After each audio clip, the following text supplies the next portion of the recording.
Hello दोस्तों। आज भारतीय अर्थव्यवस्था इंडियन इकोनॉमी पार्ट 3 जिसे मनी एंड बैंकिंग के 25 क्वेश्चन आंसर 25 क्वेश्चन आंसर के रूप में इस फॉर्मेट में मैं वीडियो लेके आया हूँ। UPSC IAS engineering services Uttar Pradesh, Madhya Pradesh, Bihar, Jharkhand, Rajasthan सभी पब्लिक सर्विस कमीशन और एसएससी के लिए काफ़ी यूजफुल है। उम्मीद करता हूँ आपको पसंद आएगा। चलिए शुरू करते हैं पहले सवाल से। What are types of financial markets? वित्तीय बाजार के प्रकार क्या हैं? कितने तरह के वित्तीय बाजार होते हैं फाइनेंशियल मार्केट्स? मेनली दो तरह के होते हैं, कैपिटल मार्केट, मनी मार्केट। पूंजी बाजार और money market.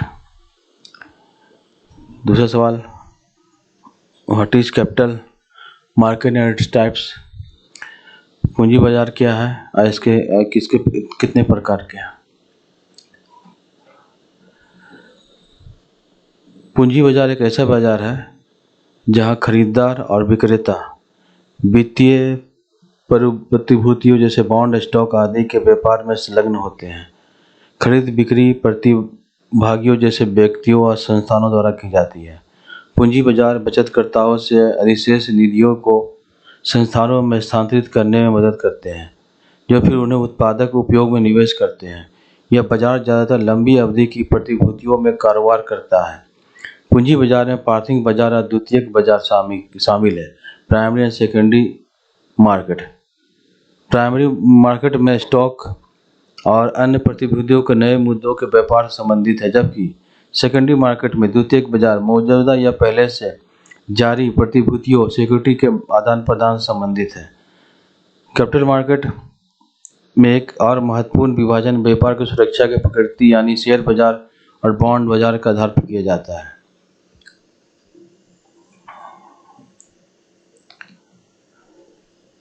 Next question, what are primary secondary market?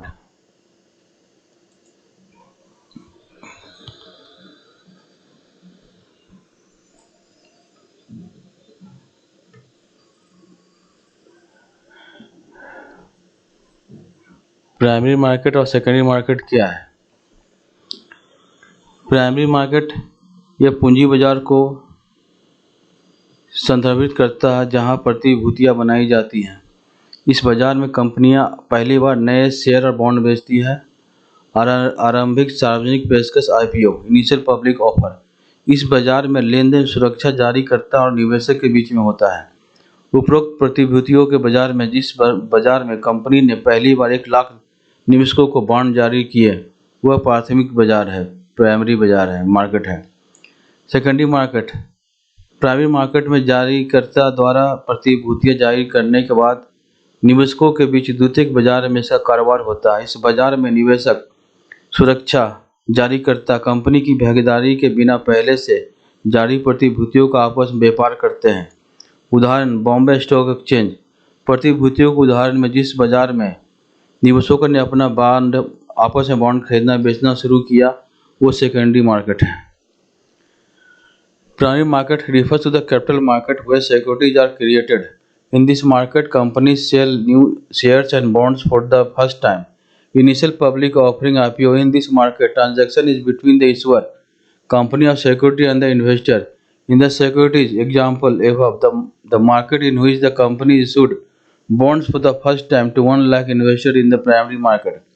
Secondary market, once the securities have been issued by the issuer in the primary market, it gets traded in the secondary market among the investors. In this market, investors trade the previously issued securities among themselves without the involvement of the issuer of security company. For example, Bombay Stock Exchange. In the securities example, the market in which the investors started buying and selling the bonds among themselves is a secondary market.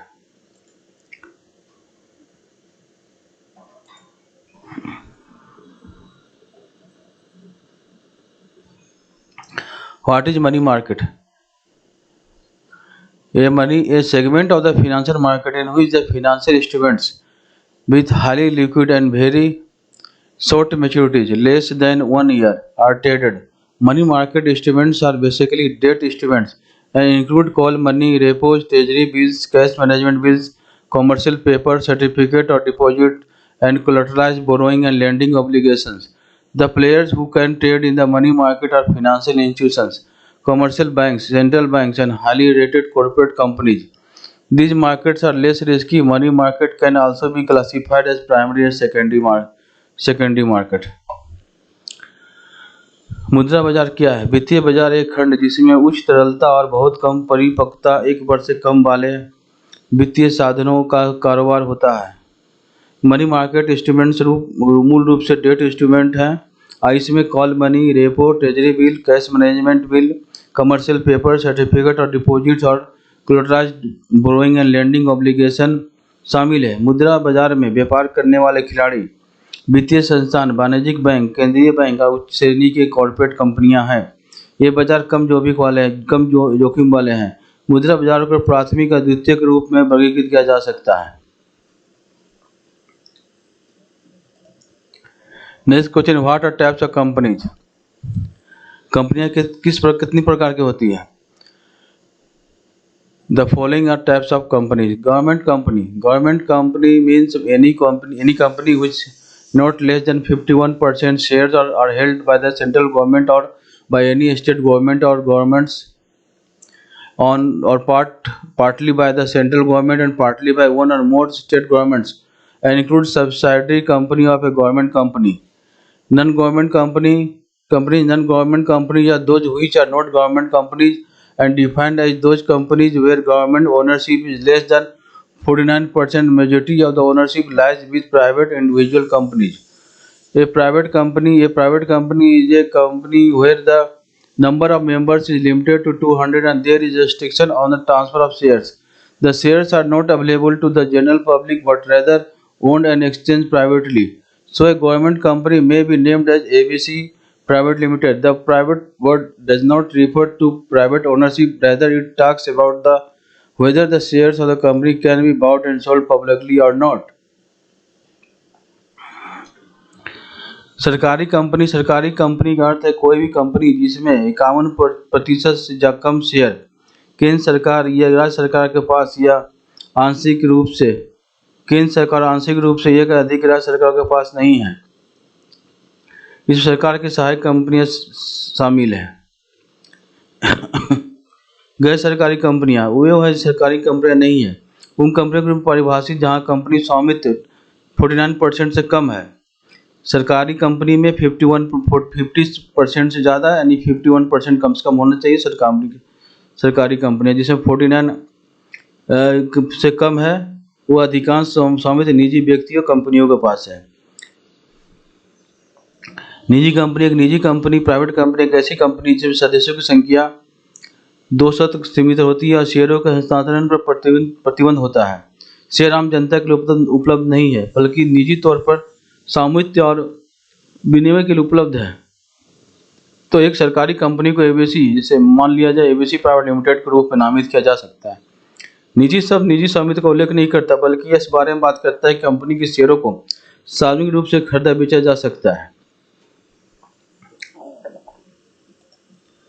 Public company is a company which is not private. Unlisted company. Unlisted public company, it means a public company whose securities are not traded on any stock exchange. Listed public company, it means a company which has any of its securities, shares, bonds are listed on any recognized stock exchange. But in India, listed is in reference to shares securities. A private company might become a publicly listed company by conducting an initial public offering, under which the company offers its shares for the first time to the general public through a stock exchange for trading purpose. सार्वजनिक company एक ऐसी company जो निजी नहीं है। असूचीबद्ध सार्वजनिक company, इसका मतलब एक सार्वजनिक कंपनी है जिसकी प्रतिभूतियों का किसी स्टॉक एक्सचेंज में कारोबार नहीं होता। सूचीबद्ध सार्वजनिक कंपनी, इसका मतलब एक ऐसी कंपनी जिसकी कोई भी प्रतिभूति किसी मान्यता प्राप्त स्टॉक एक्सचेंज में सूचीबद्ध नहीं है, मतलब एक्सचेंज में सूचीबद्ध है। लेकिन भारत में सूचीबद्ध शेयरों इक्विटी प्रतिभूतियों के संदर्भ में है। एक निजी कंपनी एक प्रारंभिक सार्वजनिक ऑफर इनिशियल पब्लिक ऑफर आयोजित करके सार्वजनिक रूप से सूचीबद्ध कंपनी बन सकती है, जिसके तहत कंपनी पहली बार आम जनता को अपने शेयरों को व्यापारिक उद्देश्य के लिए स्टॉक एक्सचेंज के माध्यम से पेश करती है। What is deposit and its types? जमा क्या है, इस कितने प्रकार के हैं? Fundamentally a deposit in is money held by a bank. The money that one put for savings in his bank account for any reason. It could be to safeguard his money, increase his savings, or money received via checks and other forms of fund transfers. All come under the umbrella of deposits. Types of deposit, demand deposit. पर कितने तरह के deposits है? First, demand deposit, funds that held in demand deposits can be withdrawn at any time on demand without any advance notice to the depository institution. Demand deposits can be demanded by an account holder anytime, and there is no fixed term of maturity for demand deposits.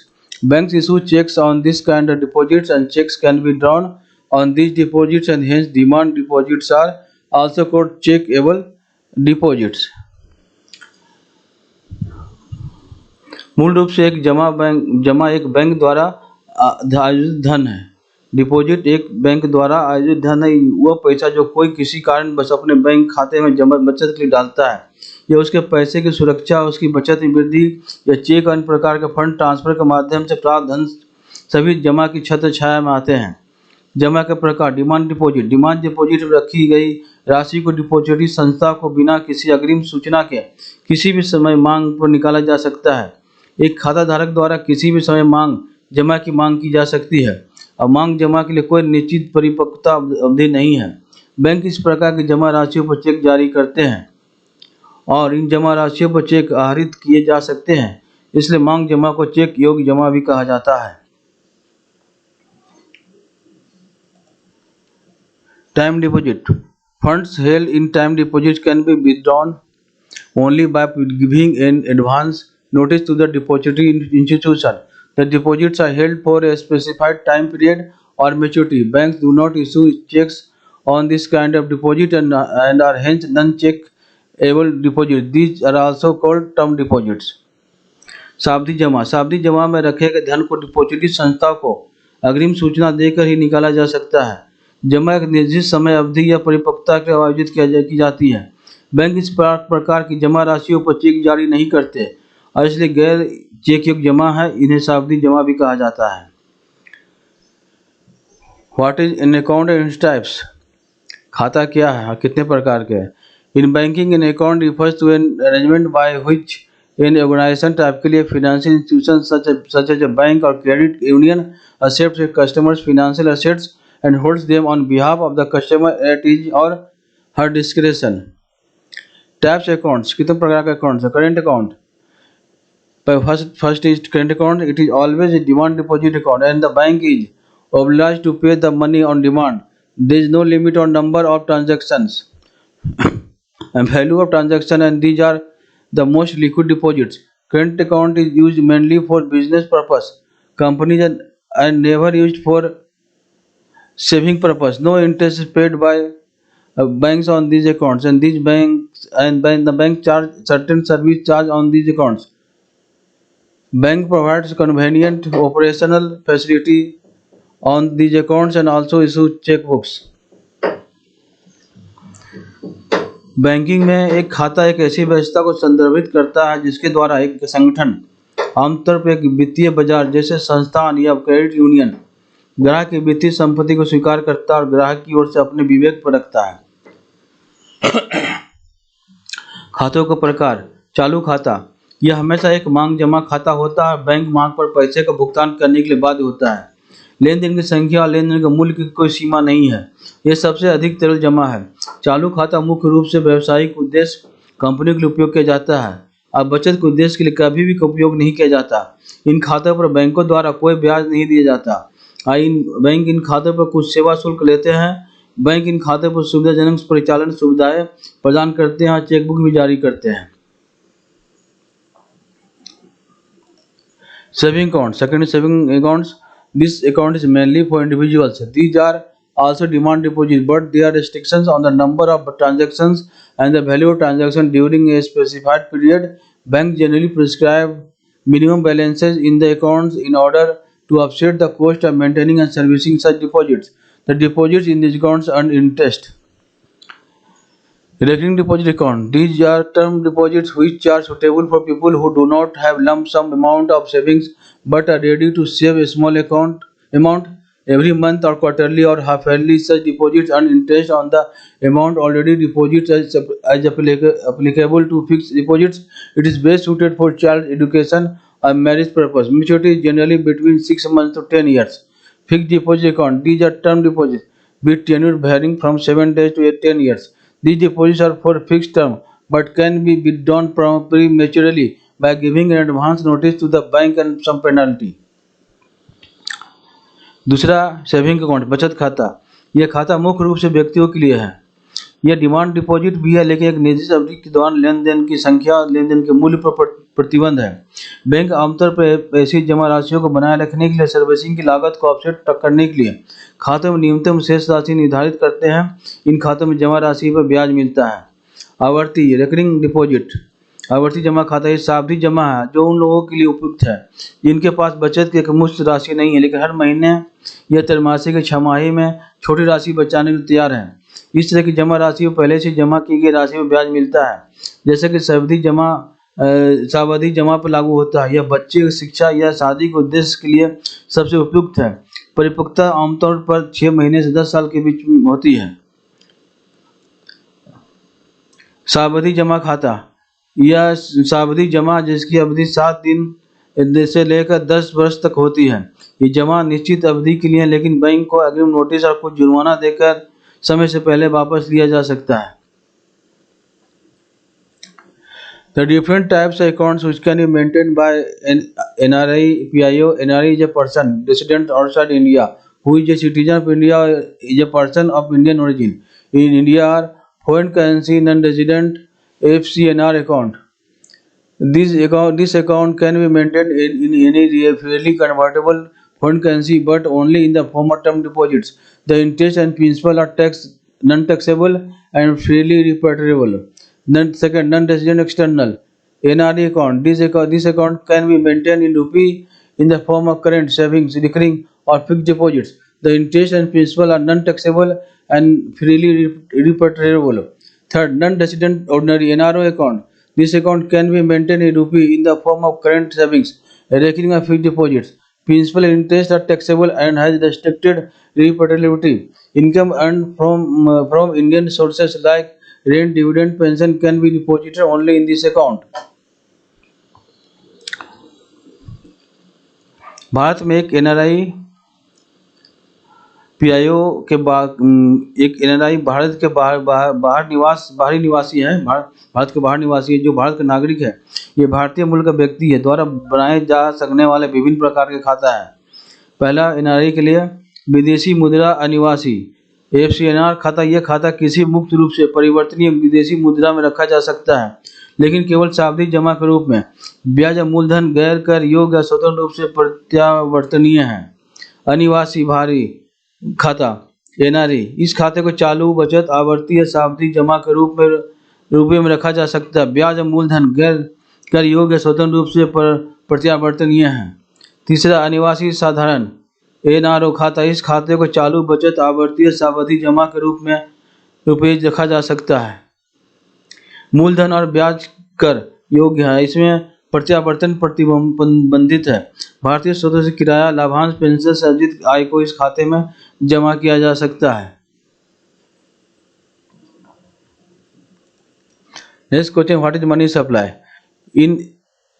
In economy, money supply consists of mainly currency notes, coins and deposits of public in banks. In India, coins and currency notes are issued for circulation by the Reserve Bank of India, which is monetary authority or central bank in India. 1 rupee note and all coins and subsidiary coins, the magnitude of which is relatively small, are printed by the government of India, while all other currency notes are printed by the RBI. All the currency notes and coins are put into circulation only through the RBI, which is the sole authority for the issue of currency and coins in India. The 1 rupee note is signed by the finance secretary and the printed by government as a testimony that it is the base unit of the currency system. मुद्रा आपूर्ति क्या है? एक अर्थव्यवस्था में मुद्रा आपूर्ति में मुख्य रूप से करेंसी नोट, सिक्के और बैंक में जनता की जमा राशि शामिल होती है। भारत में भारतीय रिजर्व बैंक द्वारा प्रचलन के लिए सिक्के और मुद्रा नोट जारी किए जाते हैं, जो भारत में मौद्रिक प्राधिकरण या सेंट्रल बैंक है। 1 रुपये के नोट और सभी सिक्के और सहायक सिक्के जिनका परिणाम अपेक्षाकृत छोटा है, भारत सरकार द्वारा ढाला मुद्रित किया जाता है, जबकि अन्य सभी मुद्रा नोट आरबीआई द्वारा मुद्रित किए जाते हैं।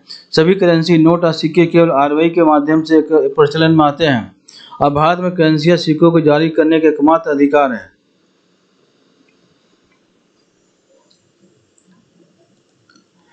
Next question, what indicates I promise to pay the bearer the sum of rupee return और नोट्स? ये लिखा हुआ होता है।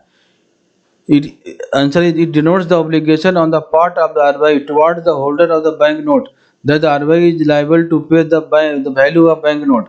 This liability of RBI is further guaranteed by Government of India as per Section 26 of the RBI Act 1934. नौवां सवाल है, क्या इंगित करता है मैं ग्राहक को नोटों पर लिखे रुपये की राशि का भुगतान करने का वादा करता हूँ। यह बैंक नोट के धारक के प्रति आरबीआई की दायित्व को दर्शाता है कि आरबीआई बैंक नोट के मूल्य का भुगतान करने के लिए उत्तरदायी है। आरबीआई अधिनियम 1934 की धारा 26 के अनुसार भारत सरकार द्वारा आरबीआई की देयता गारंटी दी जाती है। Next question, what is fiat money? Currency notes और coins do not have interesting value, that is the piece of paper in case of rupee note or iron and iron in the case of coin does not have the value of the material but it derives its value from the promise of RBI. Currency notes and coins are therefore called fiat money. They are also called legal tenders as they cannot be refused by any citizen of the country for payments discharge of debt. Fiat money क्या है? Currency note और सिक्कों का आंतरिक मूल्य नहीं होता।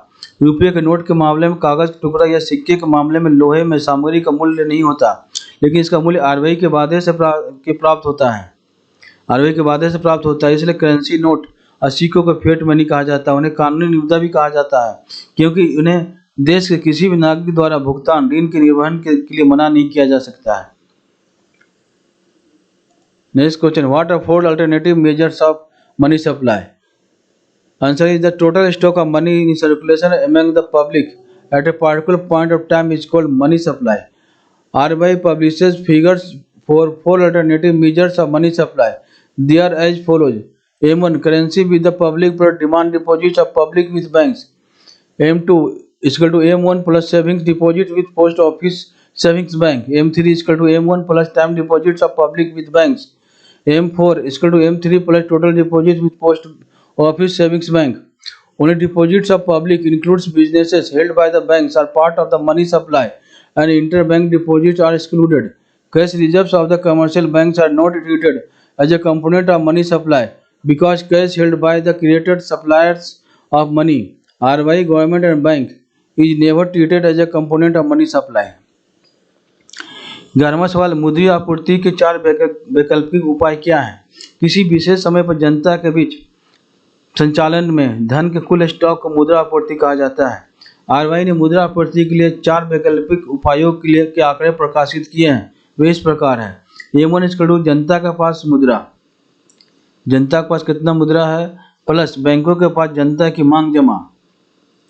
M2 equal to M1 plus डाकघर बचत बैंक में बचत जमा, डाकघर बचत बैंक में बचत जमा।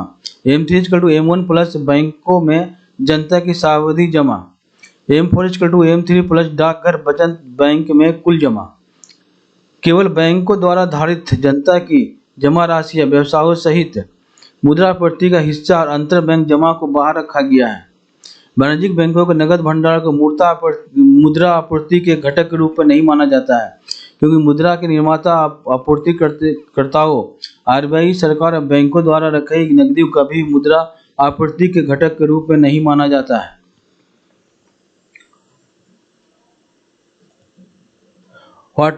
Next question, what is aggregate monetary resources?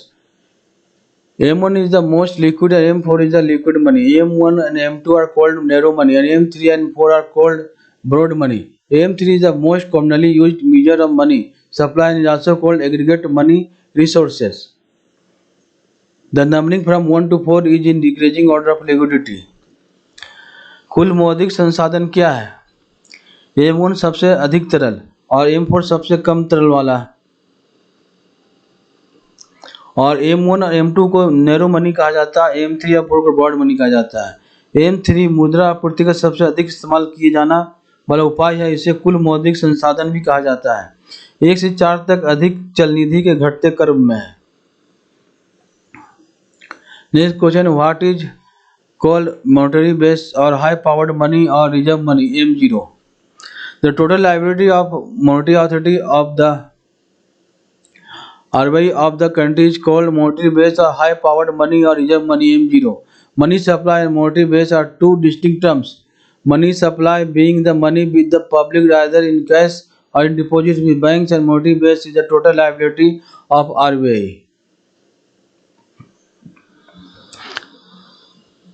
मौद्रिक आधार या उच्च शक्ति वाली मुद्रा या आरक्षित मुद्रा M0 किसे कहते हैं? देश के मौद्रिक प्राधिकरण RBI की कुल देनदारी को मौद्रिक आधार या उच्च शक्ति वाला धन या आरक्षित धन कहा जाता है। मुद्रा आपूर्ति और मौद्रिक आधार दो अलग अलग शब्द हैं। पैसों की आपूर्ति जनता के पास या तो नगद में या बैंकों के पास जमा में धन है और मौद्रिक आधार RBI की कुल देयता है।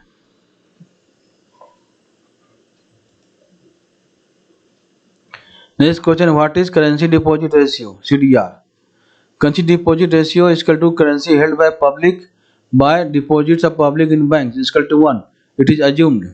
CDR is equal to 1 means whenever an individual gets some amount of cash, say rupees 200, then he will keep rupees 100 as cash and rupees 100 as deposit in banks. So that the ratio of cash in hand and deposits in the bank is rupees 100 or rupees 100 is equal to 1. मुद्रा जमा अनुपात क्या है?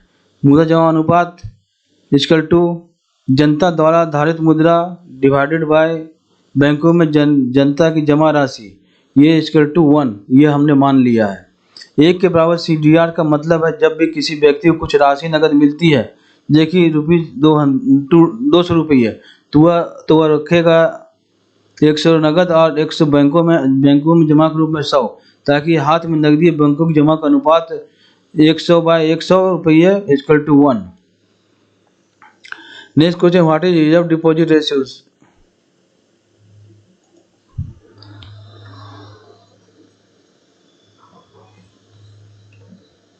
RDR, reserve deposit ratio क्या है?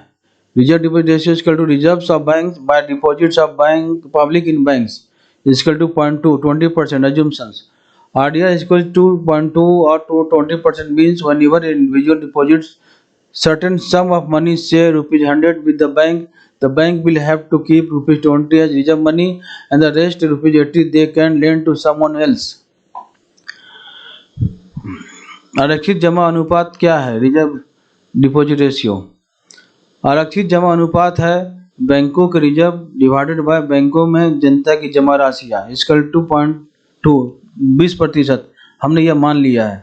RDR 20% के बराबर होता है। इसका मतलब जब भी कोई व्यक्ति निश्चित राशि जमा करता है, जैसे कि बैंक के पास 100 रुपीज है, तो बैंक को रुपये रखने होंगे। 20% आरक्षित 20 रुपये आरक्षित धन के रूप में, शेष रुपये 80 वे किसी और को उधार दे सकते हैं।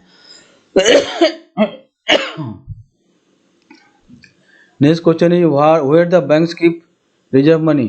रिजर्व मनी और banks can be in the form of hard cash in banks or they can deposit with RBI or can keep with government. Bank reserve money कहाँ रखते हैं? बैंकों का रिजर्व मनी बैंकों में हॉल्ड कैश के रूप में हो सकता है या वे RBI के पास जमा कर सकती है, सरकार के पास रख सकते हैं।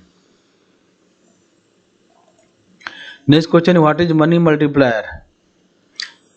धन गुणक क्या है? Answer is the money multiplier is the ratio of money supplied to the monetary base. Money multiplier is equal to money supply M3 divided by monetary base reserve money M0. धन गुणक क्या है? मुद्रा गुणक मौद्रिक आधार के लिए मुद्रा आपूर्ति का अनुपात है। Money multiplier is equal to money supply M3 divided by मौद्रिक आधार यानी रिजर्व मनी यानी M0। What is next question is what is monetary policy? Answer is monetary policy is the process by which monetary authority RBI of a country controls the creation and supply of money in the economy. Over time, the objectives of monetary policy in India have evolved to include maintaining price stability, ensuring adequate flow of credit to productive sectors of the economy for supporting economic growth and achieving financial stability. Based on its assessment of macroeconomic and financial conditions, RBI takes the call on the stance of monetary policy and monetary measure. RBI issues monetary policy statements which reflect the changing circumstances and priorities of the RBI and thrust of the policy measure for the future. मौद्रिक नीति क्या है? मौद्रिक नीति एक प्रक्रिया है जिसके द्वारा किसी देश का मौद्रिक प्राधिकरण RBI अर्थव्यवस्था में धन के निर्माण और आपूर्ति को नियंत्रित करता है। समय के साथ भारत में मौद्रिक नीति के उद्देश्य मूल्य स्थिरता बनाए रखना, आर्थिक विकास का समर्थन करना और वित्तीय स्थिरता प्राप्त करने के लिए अर्थव्यवस्था के उत्पादक क्षेत्रों को ऋण का पर्याप्त प्रवाह सुनिश्चित करना शामिल है। मैक्रो इकोनॉमी का वित्तीय स्थितियों के अपने आकलन के आधार पर RBI मौद्रिक नीति और मौद्रिक उपायों के रूप में फैसला लेता है। RBI मौद्रिक नीति विवरण जारी करता है जो RBI की बदलती परिस्थितियों और प्राथमिकताओं व भविष्य के नीतिगत उपायों पर जोर देता है। Next question, what is repo rate? Repo rate क्या है? The fixed interest rate at which the RBI provides an overnight liquidity up to a certain limit, 0.2% of their NDTL to banks against the collateral of government and other approved securities under the Liquidity Adjustment Facility (LAF). Repo is short form of repurchase agreement. When banks borrow from RBI at repo rate, banks can give government securities with RBI and get cash in return, with a promise that they will return after overnight this cash to RBI and RBI will return the government securities to banks. Repo rate is called the policy rate. Repo rate and reverse repo rate comes under Liquidity Adjustment Facility (LAFA).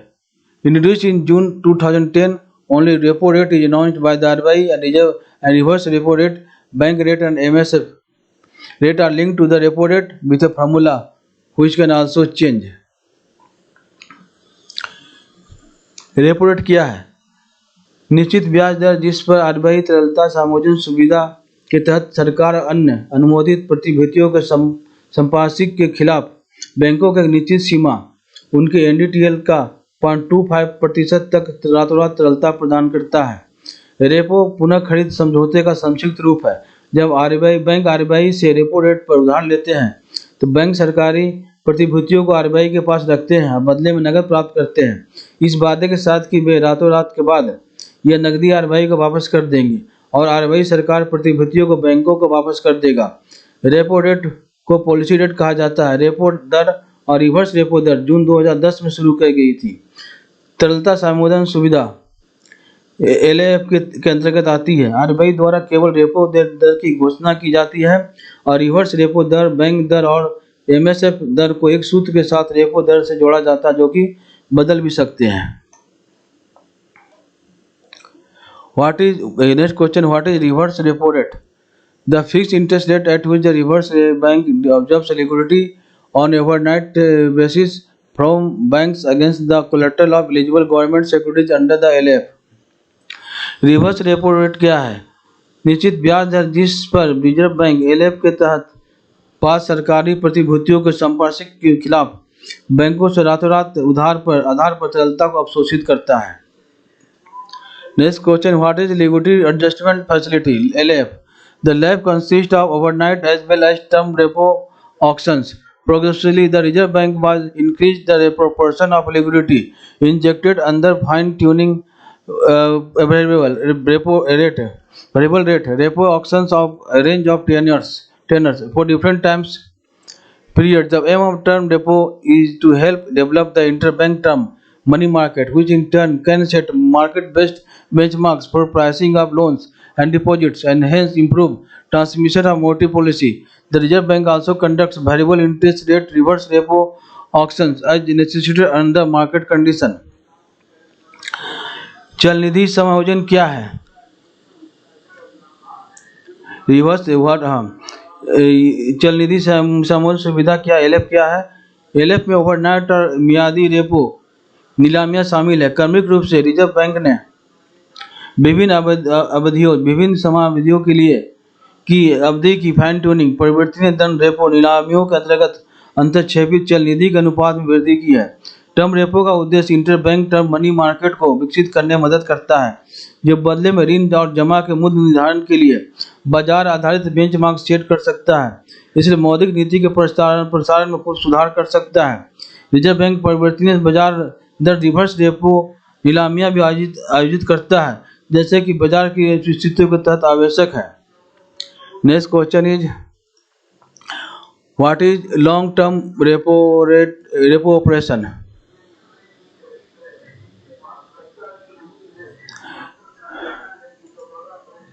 कोई answer is RBI lends to banks at repo rate only up to 0.25% of banks NDTL.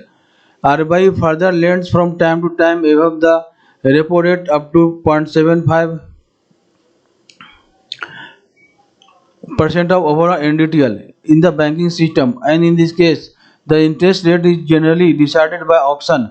If banks want more money, the interest rate will go higher. If few banks are competing for RBI money, then interest rate will be less, but it is always above the repo rate. RBI, while conducting the auction, clearly specifies that bids below and equal to repo rate will be rejected. This is called long-term repo operation (LTRO), which means RBI gives money for a fixed long term. The LTRO is generally at variable rate decided by auction, which is above repo rate, but it can be done at repo rate also. Collateral of government security is required but may not be 100%. Repo is available on a daily basis for banks, but LTR is for long term and done less frequently only when RBI notifies. Long term repo operation क्या है? LTRO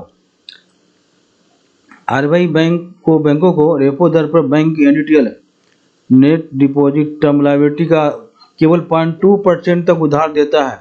RBI समय समय पर banking प्रणाली में कुल NDTL के 0.7% तक रेपो दर से ऊपर उधार देता है। इस मामले में ब्याज दर आमतौर पर नीलामी द्वारा तय की जाती है, यानी यदि बैंक अधिक पैसा चाहते हैं तो ब्याज दर अधिक हो जाएगी। यदि कुछ बैंक RBI के पैसे के लिए प्रतिस्पर्धा कर रहे हैं तो ब्याज दर कम होगी, लेकिन यह हमेशा रेपो दर से ऊपर होती है। RBI नीलामी आयोजित करते समय स्पष्ट रूप से निर्दिष्ट करता है कि रेपो दर से नीचे और उसके बराबर बोलियों को अस्वीकार कर दिया जाएगा। इसे दीर्घकालिक रेपो ऑपरेशन LTRO कहा जाता है, जिसका अर्थ है कि RBI एक निश्चित लंबी अवधि के लिए पैसा देता है। LTRO आमतौर पर नीलामी द्वारा तय की गई परिवर्तनीय दर पर होता है, जो रेपो दर से ऊपर होता है, लेकिन इसे रेपो दर पर भी किया जा सकता है। सरकारी सुरक्षा के संपार्श्विक की आवश्यकता होती है, लेकिन हो सकता है कि नहीं 100%। बैंकों को रेपो दैनिक आधार पर उपलब्ध है, लेकिन LTRO लंबी अवधि के लिए और RBI द्वारा अधिसूचित होने पर कम बार ही किया जाता है। Next question, what is marginal standing facility MSF? It is a facility introduced in 2011 under which scheduled commercial banks can borrow in additional amount of overnight money and what is available to them through repo rate from the Reserve Bank by dipping into their SLR portfolio or to limit at a panel rate of interest. This provides a safety valve against unanticipated liquidity shocks to the banking system. When banks take loan from RBI at repo rate, banks need to keep government securities with RBI, but this security is in the addition to the requirement of SLR. Banks can not keep SLR security to avail loan from RBI at repo rate, but under MSF, banks can borrow money cash from RBI by dipping into the SLR reserve. This means the bank can keep 3% of SLR securities with RBI. The SLR can go down up to 3% below the normal SLR limit and can borrow cash from RBI. This is called marginal standing facility MSF. MSF rate is equal to repo rate plus 0.25%. सीमांत स्थायी सुविधा क्या है? MSF क्या है? यह 2011 में शुरू की एक सुविधा है जिसके तहत अनुसूचित वाणिज्यिक बैंक अपने एसएलआर पोर्टफोलियो में एक सीमा तक कम करके रिजर्व बैंक से ओवरनाइट धन की अतिरिक्त राशि रेपो दर के माध्यम से उन्हें उपलब्ध है से अधिक उधार ले सकते हैं।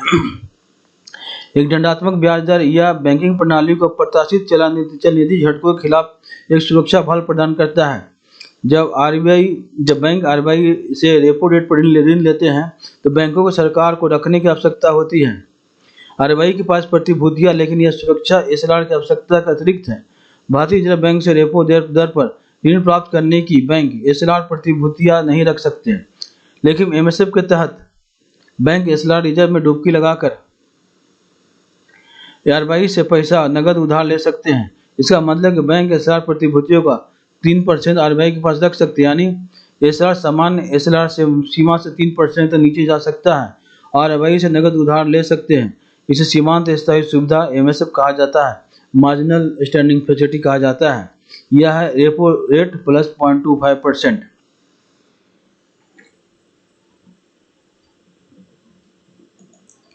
Next question is what is bank rate? Bank rate क्या है? It is the standard rate at which the reserve bank is prepared to buy debt instruments, for example commercial papers, on introduction of LF, and the marginal bank has discontinued this operation. As a result, the bank rate became dormant as an instrument of monetary management. It is now aligned to MSF rate and used for calculating penalty on default in the cash reserve ratio and the statutory liquidity ratio. For example, the current penal rate on shortfall in reserves is bank rate plus 3%. Bank दर क्या है? यह वह मानक दर है जिस पर reserve bank ऋण लिखित उदाहरण के लिए वाणिज्यिक पत्र खरीदने के लिए तैयार है। एलएफ की शुरुआत पर रिजर्व बैंक ने इस ऑपरेशन को बंद कर दिया। परिणाम स्वरूप मौद्रिक प्रबंधन के साधन के रूप में बैंक दर निष्क्रिय हो गई। इसे अब एमएसएफ दर के साथ जोड़ दिया गया है। नकद आरक्षित अनुपात सीआरआर के और वैधानिक तरलता एसएलआर में डिफॉल्ट पर दंड की गणना के लिए उपयोग किया जाता है। उदाहरण के लिए भंडार में कमी पर वर्तमान दर बैंक दर प्लस 3% है।